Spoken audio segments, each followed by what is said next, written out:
kasih Pak Holil.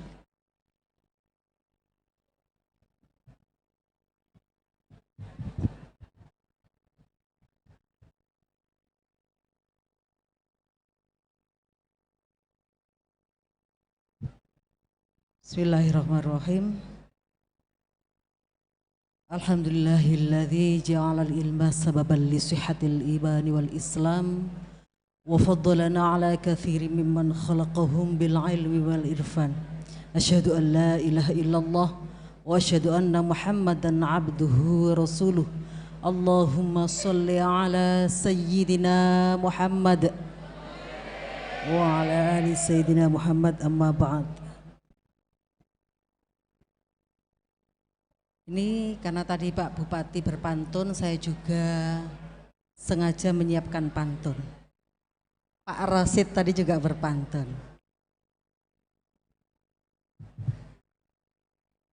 Jika sudah kehendak, jangan ditahan. Cakep gitu dong. Cakep. Saya ulang ya. Jika sudah kehendak, jangan ditahan. Kalau ditahan, harapan pun runtuh. Sambut salam penuh keberkahan. Assalamualaikum warahmatullahi wabarakatuh.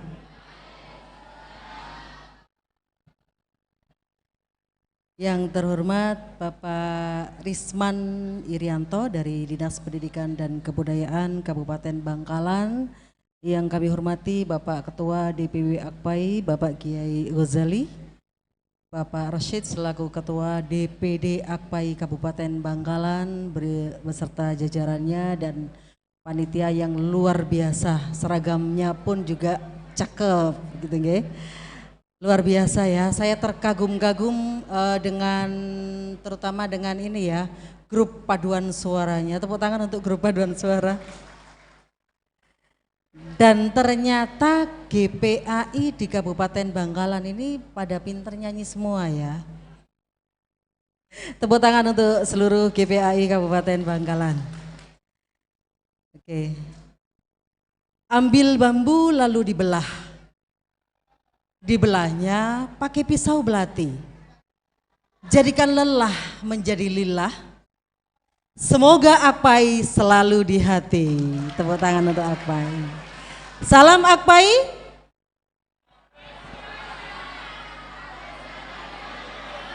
Allahu Akbar. Alhamdulillah. Semoga Akpai tetap jaya. Saya ikut bangga tadi disebut oleh Bapak narasumber juga bahwa Akpai itu kiprahnya luar biasa di Bangkalan ini. Jadi Bapak Ibu, perkenalkan sebelumnya nama saya Ulfatul Husna, meskipun tadi sudah disebut juga oleh Pak Holili, oleh Pak Moderator.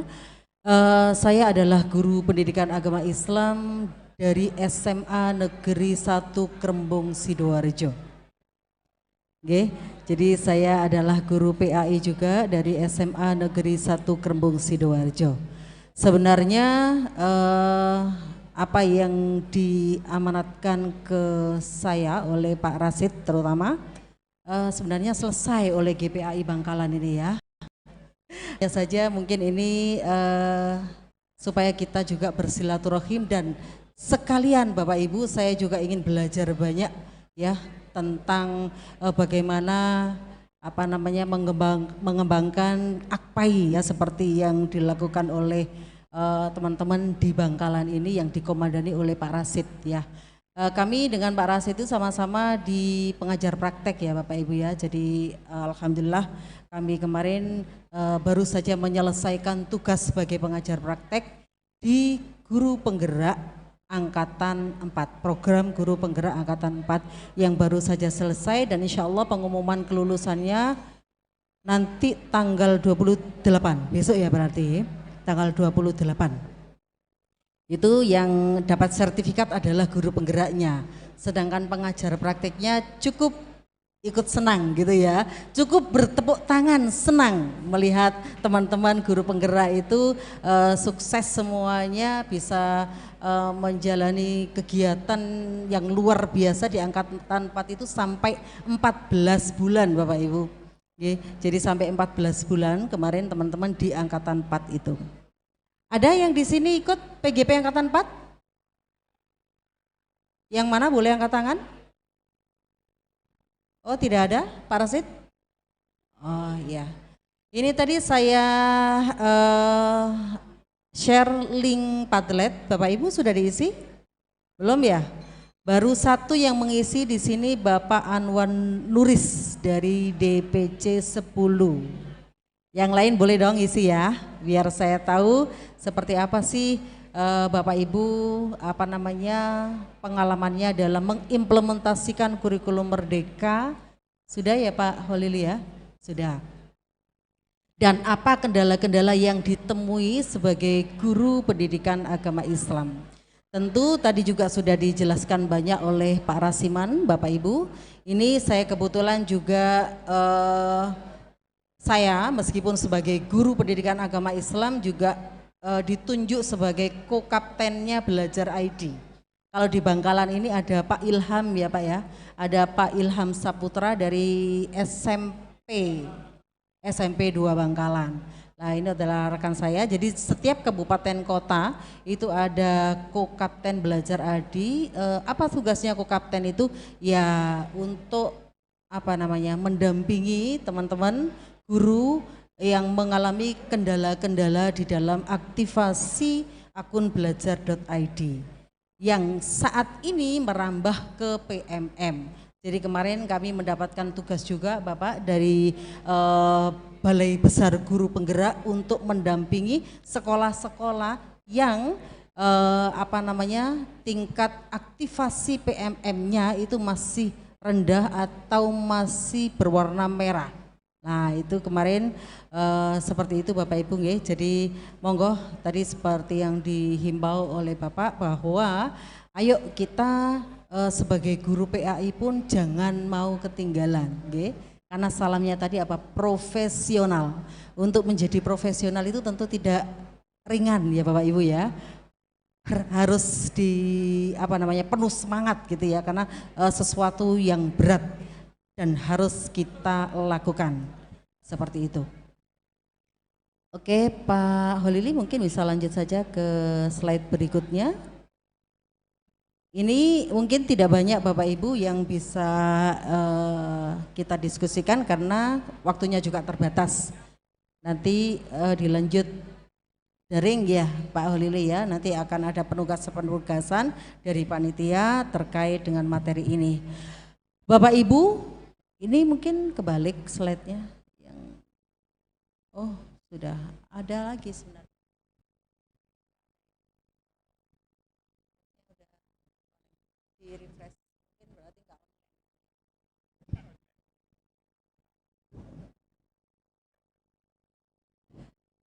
Sebagai guru pendidikan agama Islam, ya sebagai guru pendidikan agama Islam kita mempunyai berapa kompetensi Bapak Ibu? Berapa kompetensi yang harus kita miliki? Menurut KMA nomor 2011 nomor 211 nomor 211 tahun 2011. Ada berapa kompetensi yang harus dimiliki oleh guru PAI? Ada? 2? Nah, ada 4. Ada 4 itu yang umum ya. Jadi yang umum itu ada 4. Apa saja? Kompetensi pedagogik, ya, kepribadian, sosial, profesional. Sedangkan guru PAI itu ada 2 lagi tambahannya, yaitu apa? Harus memiliki kompetensi spiritual dan leadership. Nah ini ya Bapak Ibu ya, jadi kita sebagai guru pendidikan agama Islam ya dituntut untuk memiliki 6 kompetensi. Di samping pedagogik ya, artinya ya kita harus menyesuaikan, harus responsif terhadap perkembangan kurikulum di Indonesia ini. Ya, kita tidak boleh lelah. Ya, ayo lelah kita ganti dengan lillah. Insya Allah kalau semuanya kita lakukan dengan ikhlas, lillahi ta'ala, insya Allah tidak ada yang berat. gitu ya Bapak Ibu ya. Jadi ayo kita selalu merespon gitu ya segala perubahan, terutama kita sebagai guru adalah perubahan kurikulum ya kita ikuti. Ya, kurikulum 2013 oke selesai. Sekarang kurikulum Merdeka. Tadi sudah dijelaskan panjang oleh Pak Risman, Pak Risman, bagaimana perjalanan kurikulum itu ya hingga menjadi saat ini adalah yang terupdate gitu ya, yang lagi ngetren saat ini adalah kurikulum Merdeka gitu ya. Merdeka itu seperti apa? Apakah merdeka ngajar silahkan, nggak ngajar ya ndak apa-apa, begitu? Ngaten nggih? Ya sudah nak silakan kalian belajar ya silakan, enggak belajar ya enggak apa-apa. Karena Bapak Ibu guru enggak boleh marah, gitu nggih. Jangan-jangan begitu panjenengan. Mboten nggih? Ya, itu nanti khawatir seperti itu menerjemahkannya gitu ya. Oleh karena itu di sini nanti saya akan mungkin dari kerangka dasarnya kurikulum itu seperti apa. Karena banyak sekali Bapak Ibu kita temui di mana-mana itu ya, masih banyak guru itu yang bingung, pusing dengan perubahan kurikulum.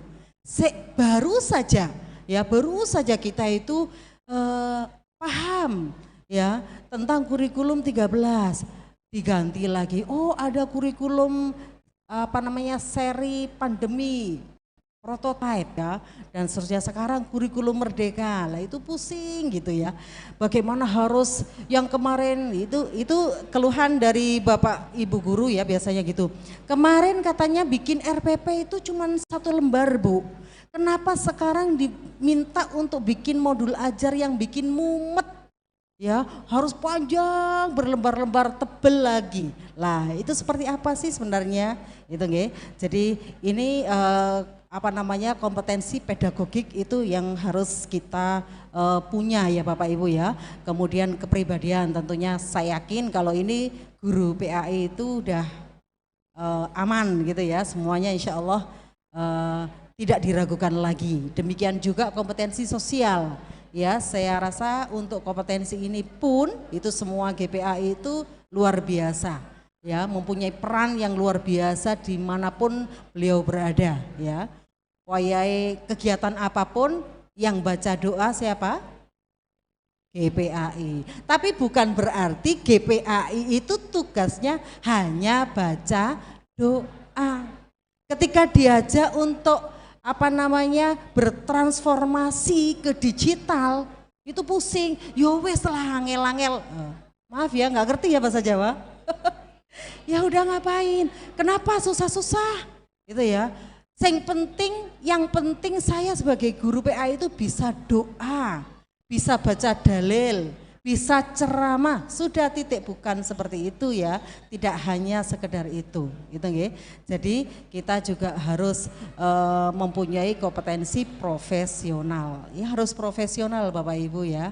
Jadi kalau diajak Mas Menteri berlari kencang, ya ayo gitu ya, meskipun waduh ini Mas Menteri itu larinya banter banget, kenapa itu semua perubahan itu dilakukan semua, ada PSP, ada PGB, sampai ada berapa seri Bapak Ibu? Berapa episode saat ini?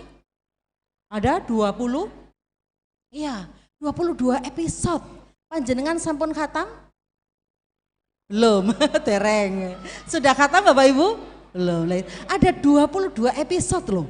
Ya itu berlarinya kencang banget, itu panjenengan barangkali waduh ini kenapa sih Mas Menteri itu semaunya sendiri, ya cobalah kita pahami gitu ya, karena memang mungkin eranya memang seperti ini gitu ya.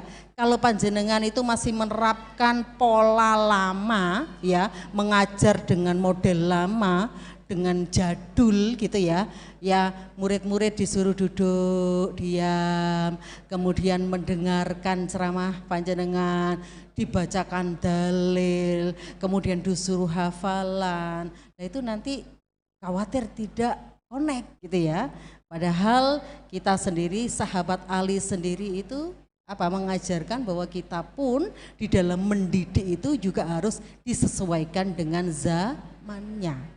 Karena apa? Ya karena murid-murid yang kita hadapi itu tidak sama seperti kita ketika hidup di zaman kita dan posisi kita sebagai murid. Itu ya. Kemudian berikutnya adalah kompetensi spiritual. Nah, ini juga yang harus dimiliki oleh guru PAI. Sehingga guru PAI itu bisa menjadi uswah, ya, menjadi contoh untuk murid-muridnya. Gitu nggih.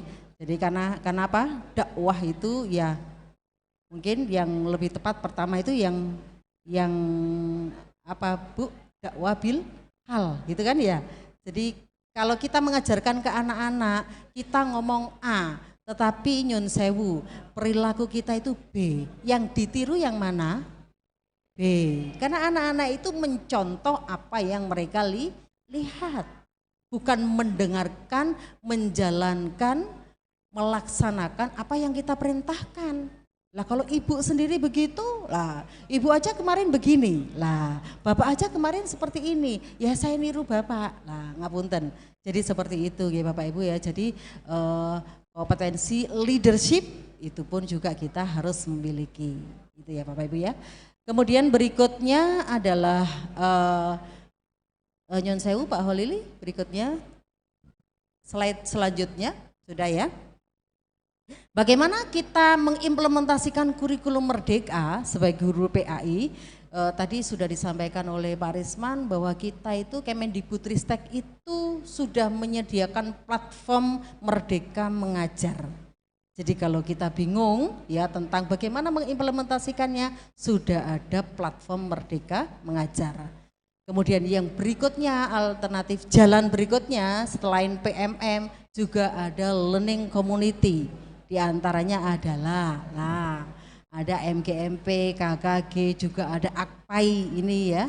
Kemudian guru PAI ya, itu tadi juga mempunyai apa? PPKB GPAI yang sekarang saat ini Bapak Ibu sedang dibangun sistemnya. Oke, jadi belum berjalan PPKB-nya tapi sedang dibangun sistemnya, nanti semuanya itu dipusatkan di Siaga. Kalau Kemendikbudristek mempunyai SIM PKB ya, dan kita Kemenak itu di PAI itu mempunyai Siaga. Jadi LMS ya juga, jadi kita nanti belajarnya juga melalui LMS yaitu Siaga. Pasti panjenengan semua sudah familiar dan sudah mengaktifkan akun Siaga. Gitu ya. Jadi kita enak sebagai guru PAI itu juga bisa masuk ke SIM PKB, juga bisa masuk ke Siaga. Jadi kita ambil manfaatnya saja Bapak Ibu. Ya, jangan diambil pusing. Waduh, guru PAI itu tugasnya banyak ya. Ada Dapodik, ada Emis, ada SIM PKB, ada Siaga dan sebagainya. Itu justru enak ya menurut saya. Karena sekarang ini guru PAI juga mempunyai komunitas di SIM PKB. Oke, jadi kenapa saya bisa menjadi Kokapten Belajar ID di Kemendikbudristek? Itu yang suratnya itu udah langsung dari Pusdatin Bapak Ibu, Pusat Data Informasi di Kemendikbudristek. Dan alhamdulillah sejak saat itu juga saya sering dilibatkan di kegiatan direktorat SD, gitu ya, SMP, gitu. Jadi dalam kegiatan bimbingan teknologi itu saya sering dilibatkan, diundang sebagai narasumbernya di belajar.id itu. Dan juga platform Merdeka Mengajar. Nah ini enak di situ. Dan sementara sebagai GPAI karena kita juga di bawah naungan Kementerian Agama, di sana pun kita juga punya Siaga dan alhamdulillah di PPKB GPAI yang berbasis Siaga ini saya juga ketika rekrutmen kemarin tahun 2021 ya, 1 tahun yang lalu itu alhamdulillah saya lolos di pelatih nasional. Se-Indonesia itu diambil cuma 24. Karena ada 6 bidang tadi, pedagogik 1, 2, 3, ada profesional 1, 2, 3. Kalau pedagogik 1 itu terkait dengan perencanaan pembelajaran, kalau pedagogik 2 itu terkait dengan pelaksanaan pembelajaran, jadi metode pembelajaran, model pembelajaran, sedangkan pedagogik 3 itu adalah tentang penilaian. Kemudian ada profesional 1 itu ya tentang pendalaman materi PAI, kemudian ada profesional 2 itu tentang karya ilmiah ya tentang publikasi ilmiah, sedangkan profesional 3 itu adalah tentang karya inovatif. Nah itu masing-masing hanya diambil 1 per jenjang, TK, SD, SMP, SMA. Jadi hanya butuh 24 orang. Kemudian berikutnya ada pelatih provinsi dan saat ini yang sedang berjalan ada TOT, calon pelatih daerah. Ada yang ikut di sini? Tidak ada? Oh Pak Rasid. Ini Pak Rasid ini ya semuanya diikuti. Padahal beliau kepala sekolah gitu ya, luar biasa. Padahal kepala sekolah itu kan tugasnya luar biasa nggih. Tapi beliau itu semua diikuti. Saya juga heran, Pak jenengan itu kan sudah kepala sekolah, kenapa ikut PP gitu ya. Nah, sementara teman-teman yang lain itu kan motivasinya ikut guru penggerak adalah kepengen menjadi kepala sekolah gitu ya. Sedangkan Pak Rasid ini sudah kepala sekolah, tapi masih semangat ikut PP dan sekarang di PAI ikut calon pelatih daerah gitu ya. Ikut TOT pelatih daerah luar biasa. Tepuk tangan untuk Ketua DPD Akpai Bangkalan. Mudah-mudahan ini menginspirasi Bapak Ibu semuanya di sini ya, karena beliau sebagai seorang figur pemimpin ya, ketua DPD Akpai mempunyai luar biasa ya semangatnya ya untuk belajar, karena sejatinya guru itu memang ya harus belajar sepanjang hayat Bapak Ibu ya, tidak boleh berhenti di situ ya. Harus tetap belajar dan belajar. Kemudian berikutnya adalah bagaimana kita belajar untuk IKM ini adalah melalui berbagai macam pelatihan. Meskipun gitu ya Kemendikbudristek itu ya tidak mengadakan itu karena memang sengaja dipusatkan di PMM supaya sama pemahamannya gitu nggih. Karena nanti kalau sudah tangan ke-1, ke-2, berikutnya sampai ke-8 itu nanti berbeda lagi gitu ya. Jadi mari kita belajar secara mandiri, mengikuti pelatihan mandiri di PMM. Oke Pak Holili, 1 slide lagi. Iya, nah ini Bapak Ibu ya, jadi mungkin Bapak Ibu bagi yang masih bingung tentang bagaimana sih, seperti apa sih kurikulum merdeka itu, ya apa yang harus dilakukan barangkali ini ya Bapak Ibu ya. Jadi kita tahu bahwa apa sih yang berbeda di kurikulum merdeka ini, karena apa? Kita nanti diharapkan untuk bisa melahirkan ya generasi ya dari anak-anak didik kita, dari murid-murid kita itu memiliki profil pelajar Pancasila. Mungkin ini enggak jauh beda, oh yang tahun kemarin juga ada gitu ya, PPPK atau apa sebelumnya itu istilahnya. Nah itu tetapi yang berbeda apa Bapak Ibu? Ada yang tahu?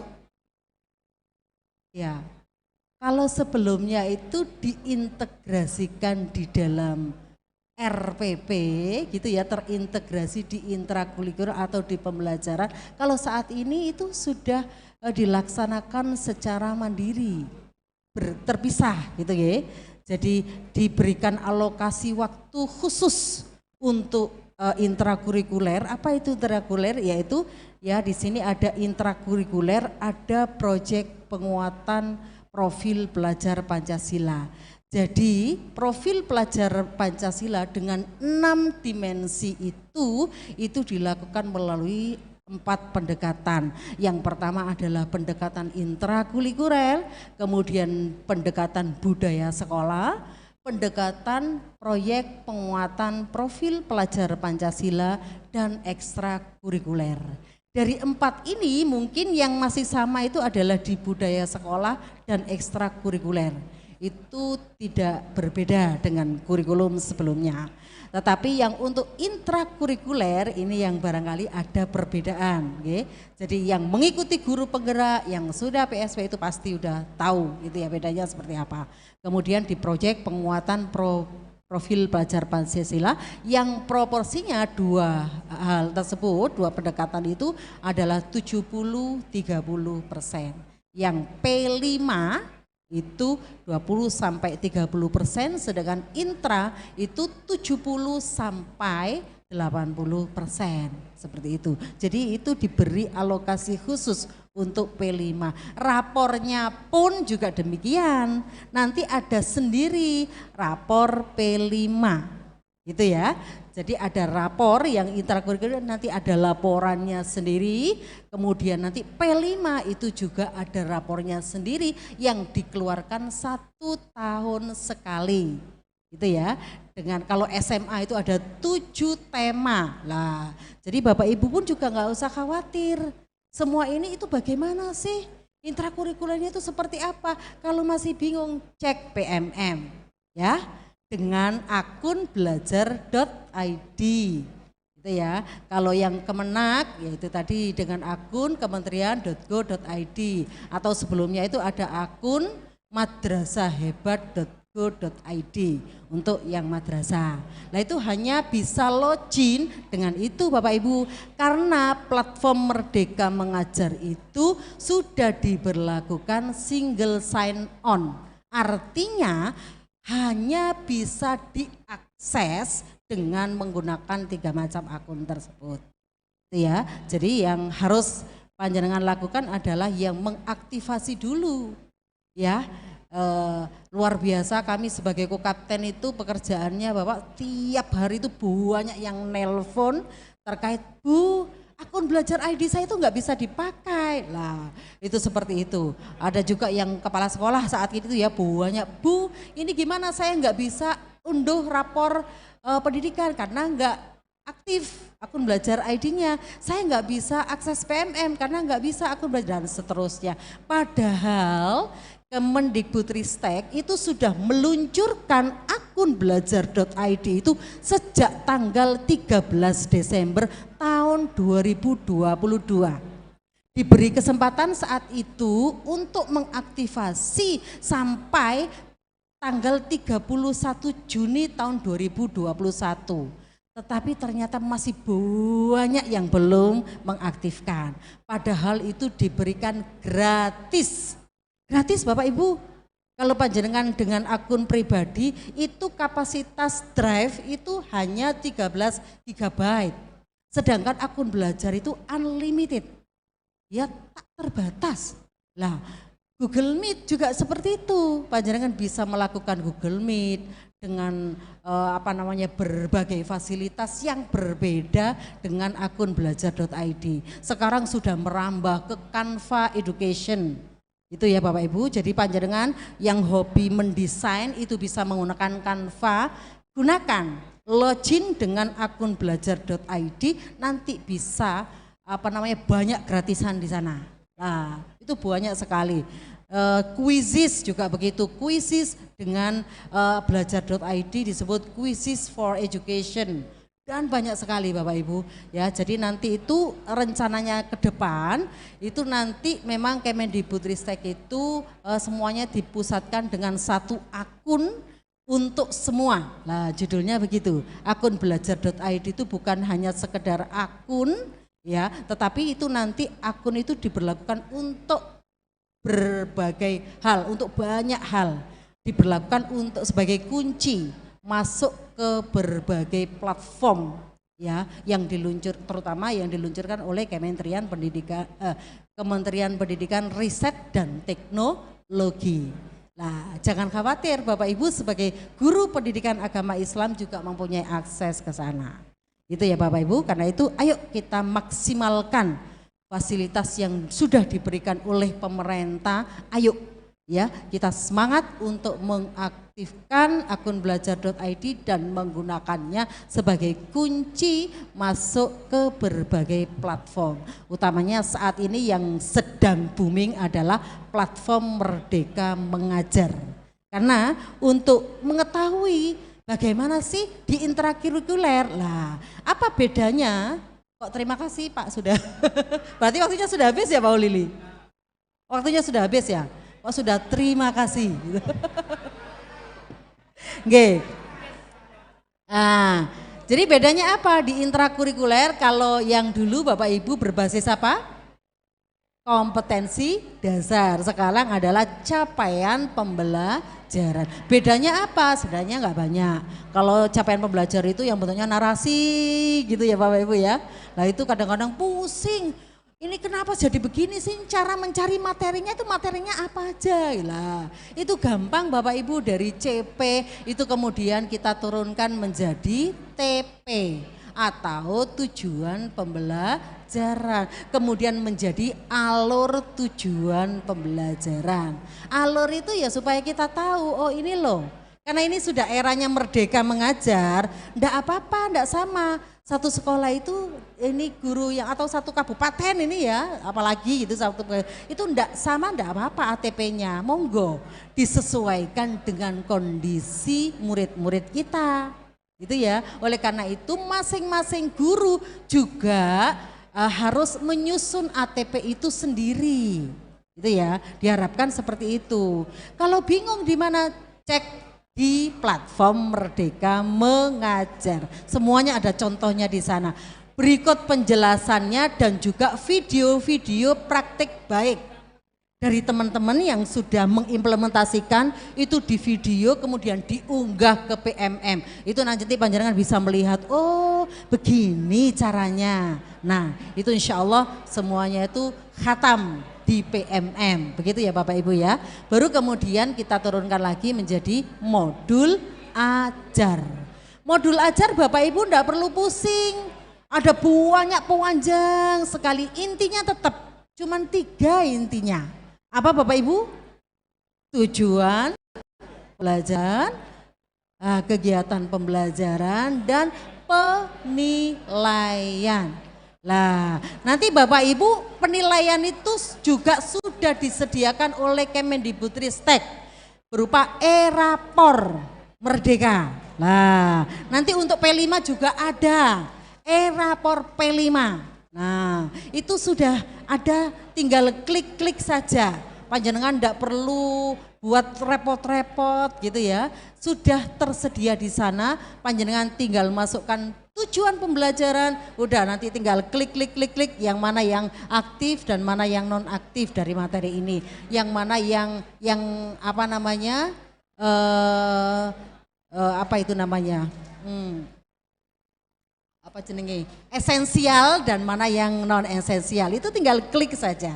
Nah itu semuanya ada petunjuknya Bapak Ibu nggih. Nah ini nggih. Kemudian yang P5 pun juga demikian. Nah itu semuanya itu sudah disediakan panduannya di samping di Juknis. Bagi yang tidak suka membaca, ini cocok sekali dengan adanya platform Merdeka Mengajar, karena panjenengan nanti tinggal apa namanya menyaksikan video, mendownload contoh-contohnya dan tinggal modifikasi disesuaikan dengan konteks masing-masing.